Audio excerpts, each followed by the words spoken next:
निरंकारी बाबा हरदेव सिंह जी द्वारा कहे गए सोनिक शब्द प्रदूषण अंदर हो या बाहर दोनों ही हानिकारक है। इस अनमोल कथन को निरंकारी मिशन कई वर्षों से विभिन्न सामाजिक धर्मात्मक गतिविधियों में भागीदारी लेने हेतु एक प्रेरक शक्ति के रूप में उपयोग कर रहा है।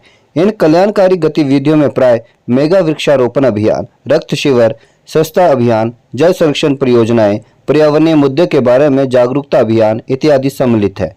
मानवता को समर्पित निरंकारी मिशन की यह सभी सेवाएं सतगुरु माता के निर्देशन में निरंतर क्रमवार रूप से भक्तों एवं श्रद्धालुओं द्वारा किया जा समाज कल्याण के इसी भाव से प्रेरित होकर अगस्त 2021 के माह में सतगुरु माता सुदीक्षा जी महाराज एवं निरंकारी राजपिता जी के पावन आशीर्वाद से संत निरंकारी मिशन ने पर्यावरण संरक्षण के उपलक्ष्य पर वन नामक एक मेगा परियोजना का आरंभ किया।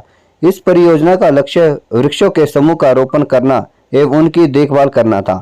इस परियोजना के अंतर्गत संपूर्ण भारतवर्ष में लगभग 317 स्थानों पर 1.30 लाख पौधों का रोपण किया गया। पृथ्वी ग्लोबल वार्मिंग की समस्या से जूझ रही है, तो ऐसे समय में वृक्षारोपण का महत्व और अधिक बढ़ गया है। वर्ष 2020 में कोरोना संकट ने हम सभी को प्रकृति की अमूल्य देन प्राणवायु अर्थात ऑक्सीजन का महत्व समझाया। साथ ही इसकी कमी से उत्पन्न होने वाली सभी दुष्प्रभावों से भी हमें भली भांति अवगत करवाया।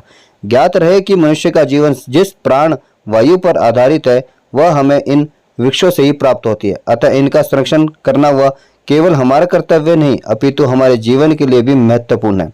मिशन के जोन 5A सोलन में जोनल इंचार्ज विवेक कालिया ने बताया कि इसी के अंतर्गत ब्रांच धर्मपुर में भी पौधारोपण किया गया, जिसमें कि कसौली के विधायक विनोद सुल्तानपुरी ने मुख्य रूप से शिरकत की व मिशन के इन कार्यों की प्रशंसा भी की।